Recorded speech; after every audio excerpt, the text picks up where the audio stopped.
السلام علیکم ورحمۃ اللہ تعالی وبرکاتہ۔ بسم اللہ الرحمن الرحیم۔ الحمد للہ رب العالمین۔ اللہ رب محمد صلی علیہ وسلم۔ اللہم صلی وسلم وبارک علی سیدنا محمد وعلی آلہ وصحبہ وجنودہ وصائر المادحین والمحبین والعاشقین واسلافہم واخلافہم وجمیع المؤمنین۔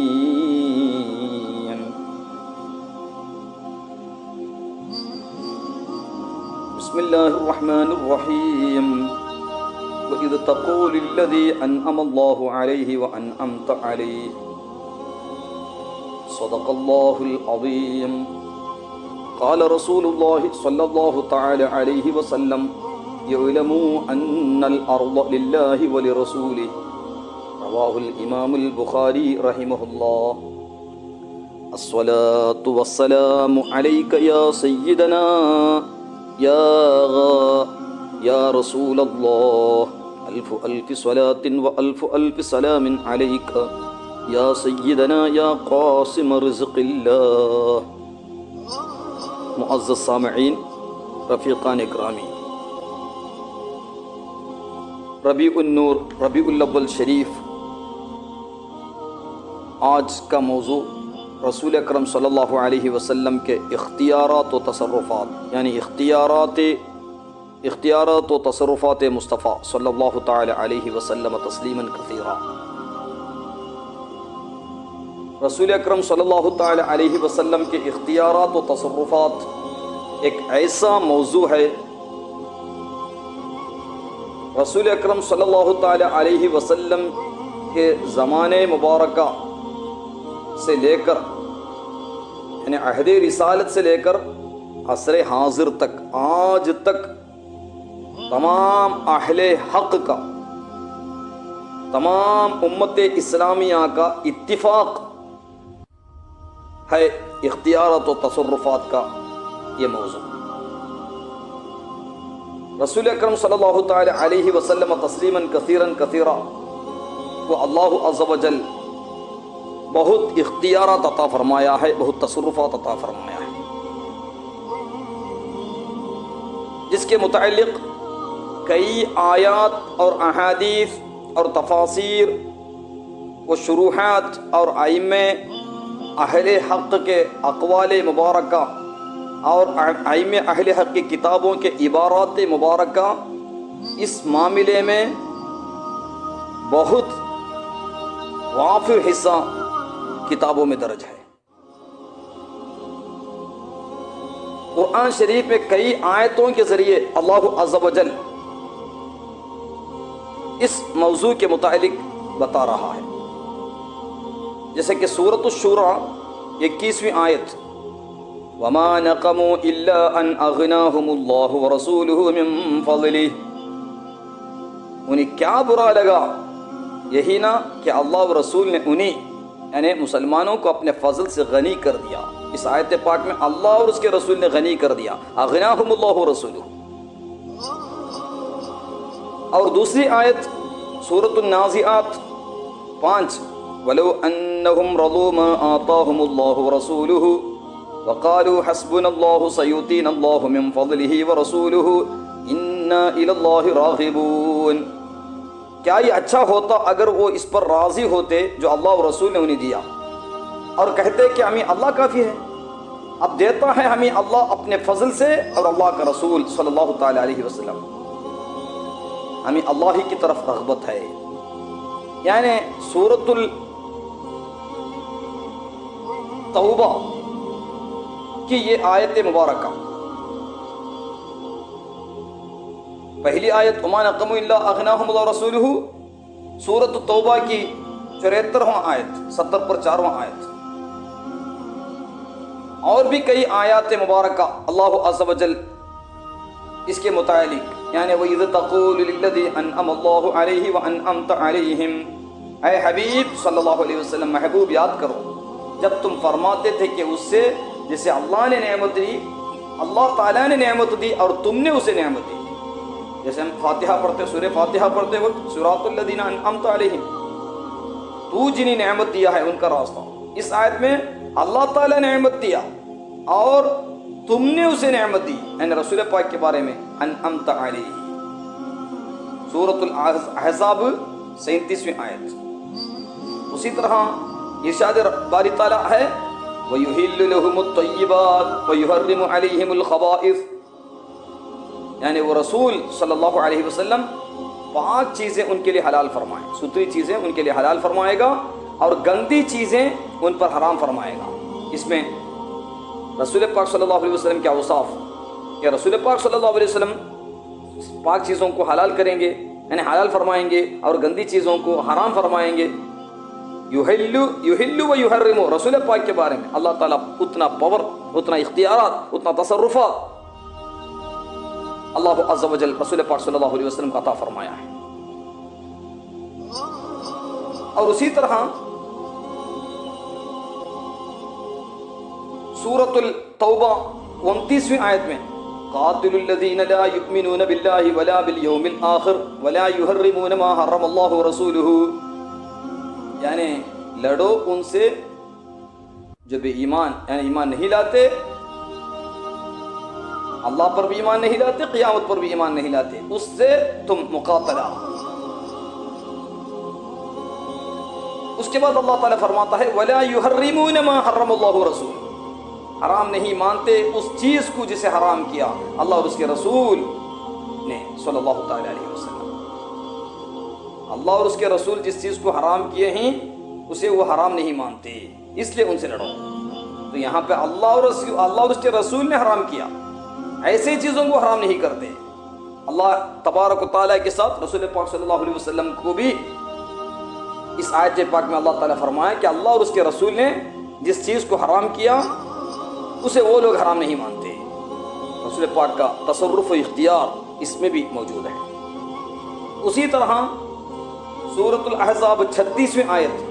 وَمَا كَانَ لِمُؤْمِنٍ وَلَا مُؤْمِنَةٍ إِذَا قَضَى اللَّهُ وَرَسُولُهُ أَمْرًا أَن يَكُونَ لَهُمُ الْخِيَرَةُ مِنْ أَمْرِهِمْ وَمَن يَعْصِ اللَّهَ وَرَسُولَهُ فَقَدْ ضَلَّ ضَلَالًا مُبِينًا. کسی مسلمان اور کسی مسلمان مرد یا کسی مسلمان عورت، یعنی ایمان والے مرد اور مؤمنہ عورت، مؤمن اور مرد اور مؤمن عورت کو یہ حق نہیں پہنچتا کہ جب اللہ اور اس کے رسول صلی اللہ علیہ وسلم کچھ حکم فرما دے تو انہیں اپنے معاملے میں کچھ اختیار رہے، اور جو حکم نہ مانے اللہ اور اس کے رسول کا وہ یقیناً صریح گمراہی میں بہکا. اللہ اور اس کے رسول اگر حکم فرمائیں تو اپنے معاملے کا کچھ اختیار انہیں نہیں ہے، بلکہ اللہ اور اس کے رسول کا جو حکم ہے اس کا عامل ہونا چاہیے. جو حکم نہ مانے اللہ اور اس کے رسول کا صلی اللہ تعالیٰ علیہ وسلم وہ یقیناً صریح گمراہی میں ہے. تو اسے اس آیت پاک میں اللہ تعالیٰ فرماتا ہے اللہ اور اس کے رسول جو فیصلہ فرمائیں اس کے خلاف کوئی بھی نہ چلے. اللہ اور اس کے رسول قاضی، یعنی اللہ حکم فرمائے، اس کے رسول حکم فرمائے. اس آیت میں سب رسول پاک صلی اللہ علیہ وسلم کا اختیارات ظاہر ہو رہا ہے. اس کے ساتھ ساتھ اللہ تبارک و تعالیٰ سورۃ الحشر 7 وَمَا آتَاكُمُ الرَّسُولُ فَخُذُوهُ وَمَا نَهَاكُمْ عَنْهُ فَانْتَهُوا، اور جو کچھ تمہیں رسول عطا فرمائے وہ لو، جس سے منع فرمائے اسے باز رہو. اسی طرح اختیارات و تصرفات کے معاملے میں کئی احادیث کریمہ کتب احادیث میں موجود ہے. کئی احادیث اعلیٰ حضرت رحمۃ اللہ علیہ اس معاملے میں العطاء نبویہ فی الفتاوی الرضویہ میں کئی جگہ احادیث کو ذکر فرمائیں، بالخصوص ان کے دو مشہور معروف رسالے الامن والاولا لنائت المصطفیٰ بدافع البلاء صلی اللہ علیہ وسلم، جو 22 جلد والے فتاوی رضویہ کے 19ویں جلد اور 32 جلد یعنی 30+2 فہرست کے ساتھ اس میں 30ویں جلد میں یہ رسالہ موجود ہے. اسی طرح اسی 22 والے میں 19ویں جلد میں، 32 والے میں 30ویں جلد میں اور ایک رسالہ منیت اللبیب ان التشریع بید الحبیب صلی اللہ علیہ وسلم، اعلیٰ حضرت رحمۃ اللہ علیہ کا رسالہ علم العلا، اس کا عربی بھی مترجم ہے، اس کے ساتھ ساتھ اس کا اردو بھی، اس کے ساتھ ساتھ فتاوی رضویہ میں بھی ہے،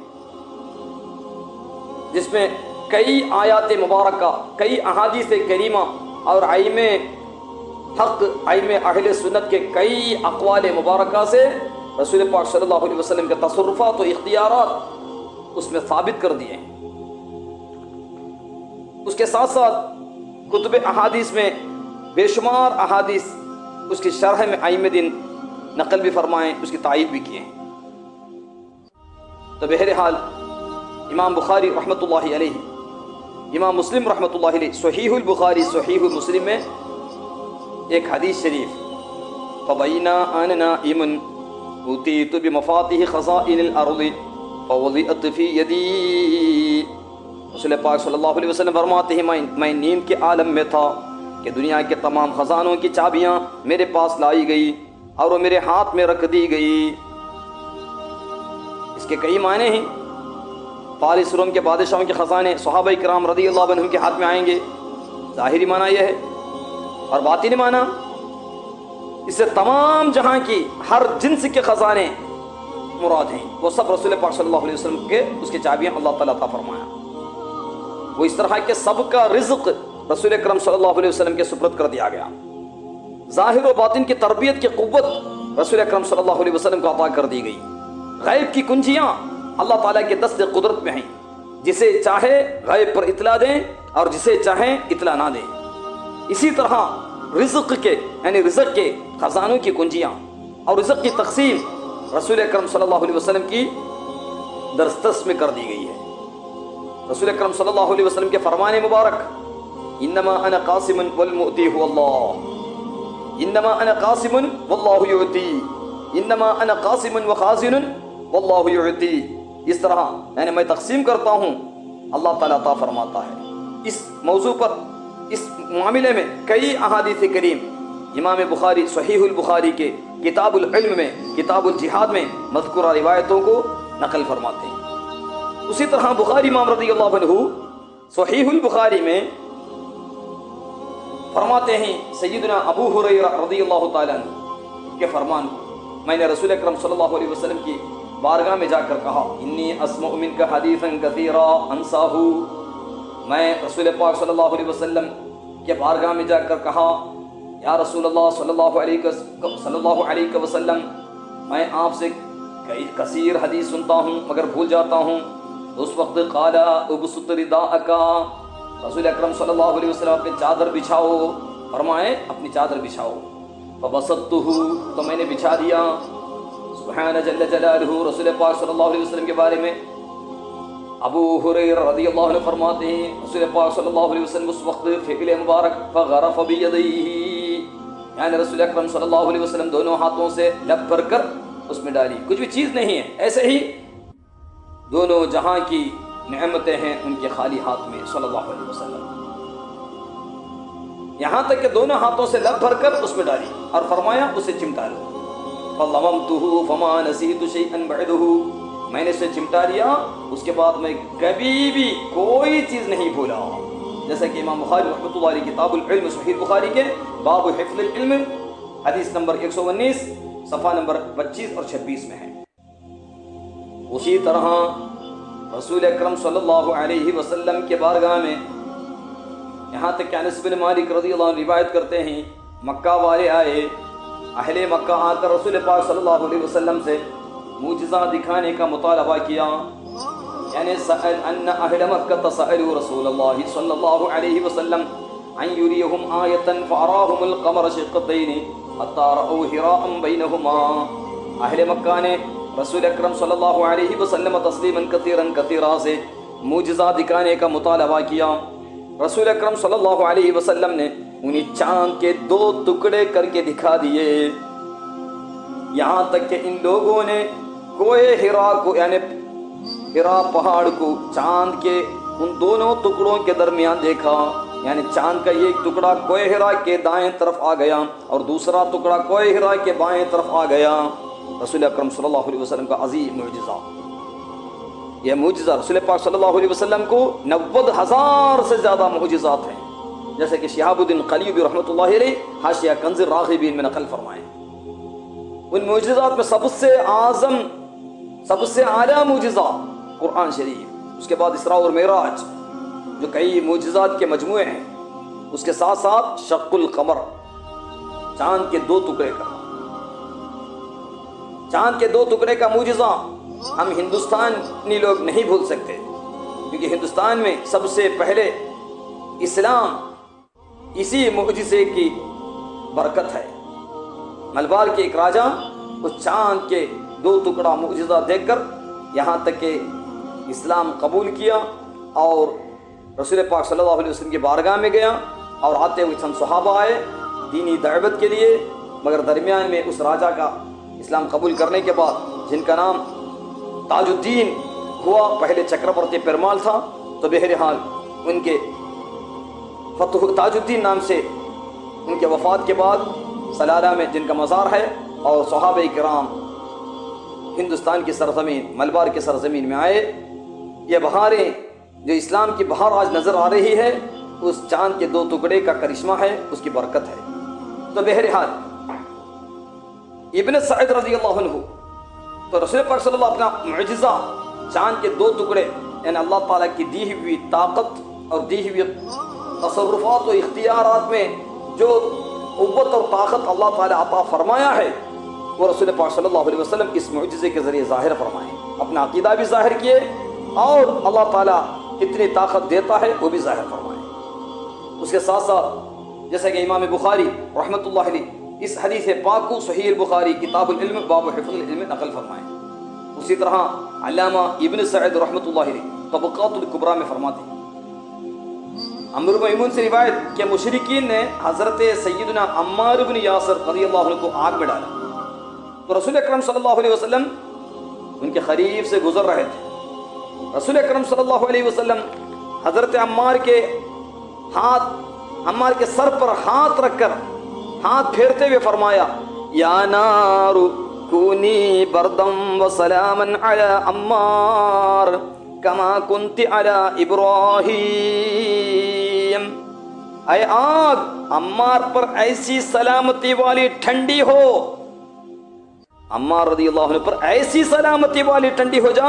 جیسے حضرت ابراہیم علیہ السلام پر ٹھنڈی ہو گئی تھی، اور وہ آگ ان پر ٹھنڈی سلامت ہو جایا کرتی تھی۔ جیسا کہ امام ابن سعد رحمۃ اللہ علیہ الطبقات الکبریٰ طبقات البدرین من المہاجرین پہلے طبقے میں دوسری جلد 219 میں عمار بن یاسر رضی اللہ عنہ کے بارے میں بتاتے وقت ابن سعد رضی اللہ عنہ روایت کرتے ہیں۔ امام سیوطی رحمۃ اللہ علیہ اسی واقعہ کو الخصائص الکبریٰ یعنی انموذج اللبیب فی خصائص الحبیب صلی اللہ علیہ وسلم نام کی کتاب میں باب الآیت فی النار دوسری جلد 134 میں فرماتے ہیں۔ اسی طرح صدیق الاکبر رضی اللہ عنہ کے شہزادے عبد الرحمن بن ابی بکر رضی اللہ عنہ سے روایت کہ فرماتے ہیں کہ حکم بن ابی العاص رسول اکرم صلی اللہ علیہ وسلم کے پاس بیٹھا تھا، رسول اکرم صلی اللہ علیہ وسلم کے پاس بیٹھتا کون؟ حکم بن ابی العاص۔ جب رسول اکرم صلی اللہ علیہ وسلم اپنے کلمات مبارکہ فرماتے تو حکم اپنا چہرہ بگاڑتا تھا۔ جب بھی رسول پاک صلی اللہ علیہ وسلم اپنے نصیحتوں کو اپنے کلمات مبارکہ پیش کرتے، یعنی تاجدار کائنات صلی اللہ تعالیٰ علیہ وسلم کلام فرماتے تو حکم اپنا چہرہ بگاڑتا تھا۔ ایک دن رسول اکرم صلی اللہ علیہ وسلم اپنی جلالت میں فرمائے کن کذالک، تو ایسا ہی ہو جا، تو مرتے دم تک اس کا چہرہ بگڑا رہا،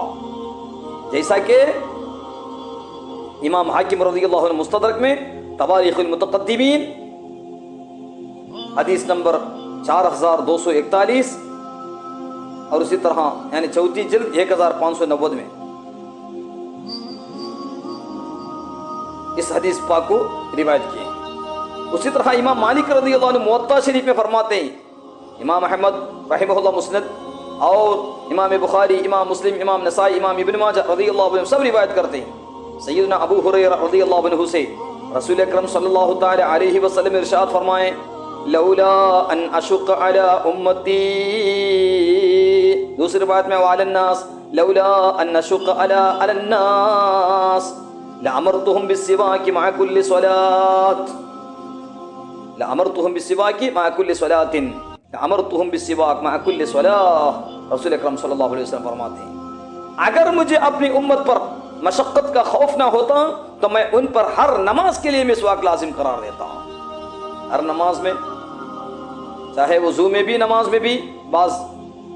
ائمے کے نزدیک چند مسلک میں، یعنی امام شافعی رحمۃ اللہ علیہ کے مسلک میں وضو کے وقت میں مسواک کرنا چاہیے، ہر نماز میں بھی، نماز کے پہلے مسواک کرنا چاہیے۔ حنفی مسلک کے مطابق وضو میں اگر مسواک کر دیے تو وہی مسواک نماز کے لیے بھی ہو جائے گا۔ تو بہرحال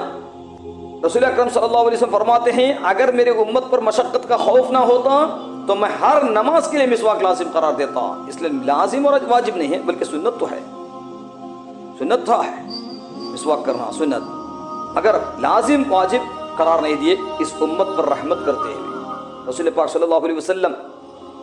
امت پر وبالمؤمنین رؤوف الرحیم، رحمت والے تھے، خصوصی رحمت، اسی لیے کئی چیزیں دائمی طور پر نہیں کرتے تاکہ میری امت پر پریشانی نہ ہو۔ کئی چیزیں دائمی طور پر ہمیشہ نہیں کرتے، اگر ہمیشہ رسول پاک صلی اللہ علیہ وسلم کرتے تھے تو اس وقت صحابہ کی جذبات کو دیکھ کر، اگرچہ وہ صحابہ کے شوق کو دیکھ کر، خواہش کو دیکھ کر اللہ اگر واجب کر دیتا تو بعد والوں کو بہت تکلیف ہوتی، اسی لیے رسول اکرم صلی اللہ علیہ وسلم کئی چیزیں دائمی نہیں کرتے تاکہ امت پر واجب ہو کر امت کو تکلیف نہ ہو۔ امت پر مشقت اور خوف، مشقت کا خوف کرتے ہوئے رسول پاک صلی اللہ علیہ وسلم کئی چیزیں دائمی ہونے سے رکتے تھے، دائمی طور پر کرنے سے، یہاں تک کہ رسول اکرم صلی اللہ علیہ وسلم ترک فرماتے تھے۔ اس کے ساتھ ساتھ فرماتے ہیں اگر میں چاہتا تو ہر نماز میں مسواک کو لازم کر دیتا۔ اتنا پاور، اتنا اختیار رسول پاک صلی اللہ علیہ وسلم کا اللہ تعالیٰ فرمایا۔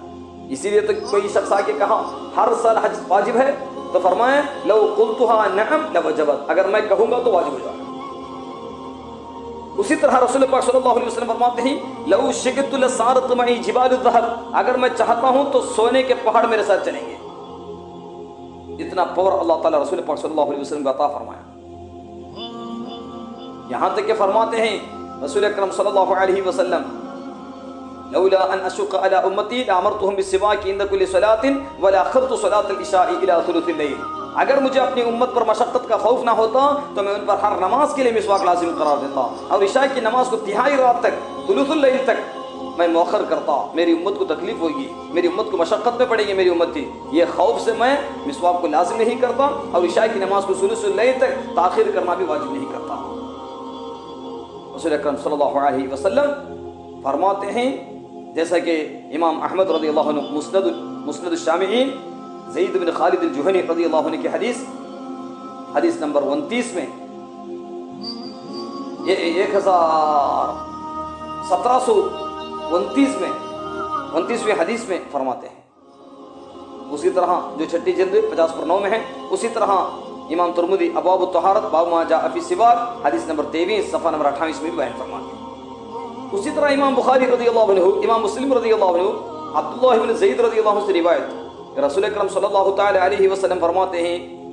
ان ابراہیم حرم مکہ ودعا لها وحرمت المدینہ کما حرم ابراہیم مکہ ودعوت لها في مدها وصائها مثل ما دعا ابراہیم علیہ السلام لمکہ۔ حضرت ابراہیم علیہ السلام نے مکہ معظمہ کو حرام بنایا اور اس کے لیے دعا فرمائی، اور میں نے، رسول پاک صلی اللہ علیہ وسلم فرماتے ہیں میں نے مدینہ طیبہ کو حرام کر دیا جس طرح ابراہیم علیہ السلام نے مکہ کو حرم کیا اور میں مدینہ طیبہ کو حرم بنایا۔ حضرت ابراہیم علیہ السلام مکہ معظمہ کو حرم بنایا، مسجد الحرام، مکہ المعظمہ کو ابراہیم علیہ السلام حرم بنائے، اور رسول اکرم صلی اللہ علیہ وسلم فرماتے ہیں کہ ابراہیم علیہ السلام دعا کیے کہ مکہ کو حرم بنائے اور میں مدینہ طیبہ کو حرم بناتا ہوں جس طرح ابراہیم علیہ السلام مکہ کو حرم فرمایا، میں نے مدینہ منورہ کے مد اور سوا جو مشہور و معروف پیمانے اور اوزان ہیں، اس مد میں بھی سوا میں برکت کی دعا کی ہے، جیسے ابراہیم علیہ السلام مکہ مکرمہ کے لیے دعا کی رسول اکرم صلی اللہ علیہ وسلم فرماتے ہیں۔ اور بھی کئی احادیث کریمہ کتب حدیث میں موجود ہے۔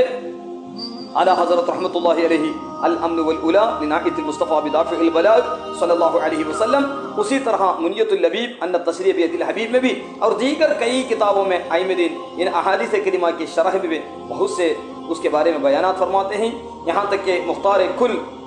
جو کراچی سے شائع ہوا ہے اس میں بھی اور دیگر کتابوں میں بھی علامہ ابن حجر رحمۃ اللہ علیہ فتاوی الحدیث ہم فرماتے ہیں کہ انبیاء کرام علیہم الصلوۃ والسلام کے ظاہری حیات کے بعد ان کے قبور سے خارج ہونے کی اذن اللہ تبارک و تعالیٰ، ان تصرفات کرنے کا اذن اللہ تعالیٰ انہیں عطا فرماتا ہے.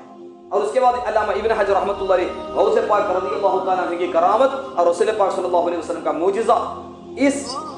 واقعات کے ذریعے، جیسے کہ طبقات الاولیاء ابن ملقن رحمۃ اللہ علیہ کے عبارت کو فتاوی الحدیثیہ میں علامہ ابن حجر رحمۃ اللہ نقل فرماتے ہیں کہ اللہ تعالیٰ انبیاء کرام کو تصرفات کی طاقت عطا فرمایا ہے.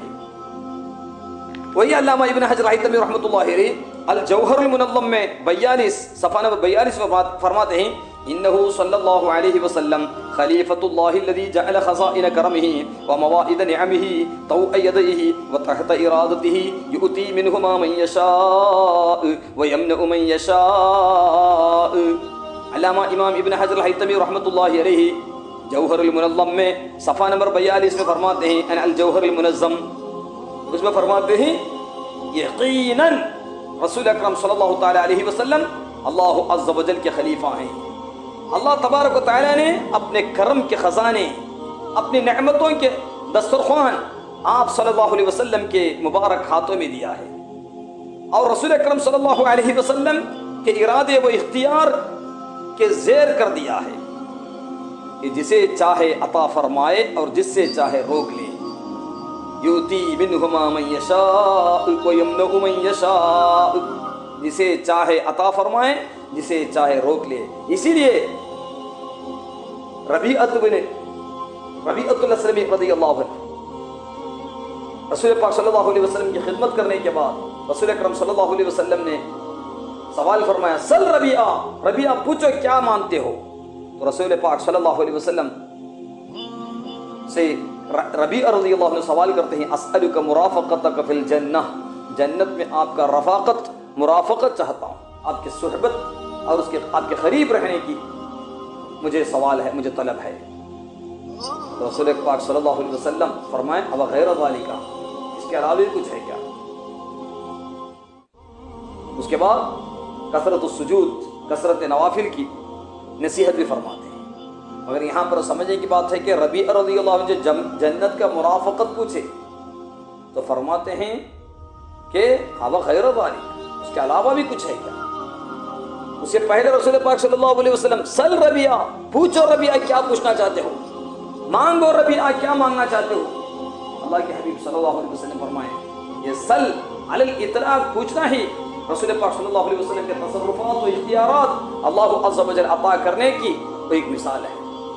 کیونکہ اس سل ربیعہ کے متعلق علامہ عبدالحق دہلوی رحمۃ اللہ علیہ اشیعۃ اللمعات، علامہ عبدالحق دہلوی رحمۃ اللہ علیہ کا ربیع الاول شریف میں ہی اس دنیا سے رخصت ہوتے ہوئے رسول پاک کے بارگاہ اقدس میں ربیع الاول شریف میں ہی عبدالحق دہلوی رحمۃ اللہ علیہ پہنچے ہیں. اللہ تعالیٰ ان کے درجات کو بلند فرمائے. علامہ عبدالحق دہلوی رحمۃ اللہ علیہ یعنی عروس مبارک عبدالحق دہلوی رحمۃ اللہ علیہ ربیع الاول ہے، تو ربیع الاول میں سب کا خیال رسول پاک صلی اللہ علیہ وسلم کا میلاد مبارک کا، اور باقی جتنے بھی بزرگان دین ہیں رسول پاک صلی اللہ علیہ وسلم کے بارگاہ اقدس میں پہنچے اس مبارک مہینے میں. اللہ تعالیٰ سب کے بھی درجات کو بلند فرمائے. وہ عظیم شخصیت علامہ عبدالحق محدث دہلوی البخاری رحمۃ اللہ علیہ مشکاۃ شریف کو 2 شرح، لمعات التنقیح عربی میں، اشیعۃ اللمعات فارسی میں. تو اشیعۃ اللمعات میں بھی عبدالحق دہلوی رحمۃ اللہ علیہ فرماتے ہیں سل جو علی الاطلاق ہے، اس سے معلوم ہوتا ہے کہ رسول پاک صلی اللہ علیہ وسلم کو دنیا اور آخرت کی کئی نعمتوں کا تصرف اور اختیار اللہ عز و جل عطا فرمایا ہے. اسی طرح ملا علی القاری رحمۃ اللہ علیہ مرقات المفاتیح میں سل ربیعہ کے متعلق بہت سے کلمات مفیدہ بیان فرما رہے ہیں. تو بہرحال رسول اکرم صلی اللہ علیہ وسلم کو اللہ عز و جل یؤتی من یشاء و یمنع من یشاء، جسے چاہتے ہیں عطا فرماتے ہیں، جسے چاہتے ہیں روک لیتے ہیں. امام ربانی احمد بن قسطلانی یعنی امام قسطلانی شارح البخاری، امام محمد قسطلانی رحمۃ اللہ علیہ مواہب اللدنیہ میں فرماتے ہیں چند اشعار کی روشنی میں امام قسطلانی رحمۃ اللہ علیہ پہلے فرماتے ہیں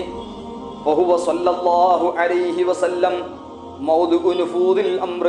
فلا ينفذ امر الا منه ولا ينقل خير الا عنه الا بأبي من كان ملكا وسيدا وآدم بين الماء والطين واقف اذا رام امرا لا يكون خلافه. علامہ قسطلانی رحمۃ اللہ علیہ فرماتے ہیں اشعار کی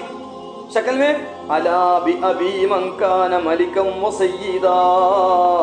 وآدم بين الماء والطين واقف اذا رام امرا لا يكون خلافه وليس لذاك الامر في الكون صارف. امام قسطلانی رحمۃ اللہ علیہ مواہب اللدنیہ مقصد 1 جلد 1 صفحہ نمبر 56 میں فرماتے ہیں رسول اکرم صلی اللہ تعالی علیہ وسلم اسرار و کمالات الہیہ کے خزانہ ہیں اور احکام کو نافذ کرنے کے رتبے پر فائز ہیں. ہر حکم رسول اکرم صلی اللہ علیہ وسلم کے دربار سے نافذ ہوتا ہے. سب نعمتیں، سب بھلائیاں، سب خیر رسول پاک صلی اللہ علیہ وسلم کے وسیلے سے ملتی ہیں.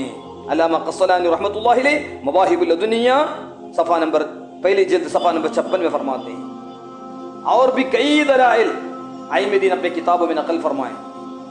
آسانی کے طور پر چاہے چند دلائل ہی کی نہ ہو مگر وہ دلائل بھی بہت عظیم دلائل کے لیے الامن والاولا لناعت المصطفیٰ بدافع البلاغ اور منیت اللبیب ان تصریح بہدی الحبیب. اسی طرح امام سیوطی رحمۃ اللہ علیہ کی حجت خصائص الکبریٰ یعنی نموذج اللبیب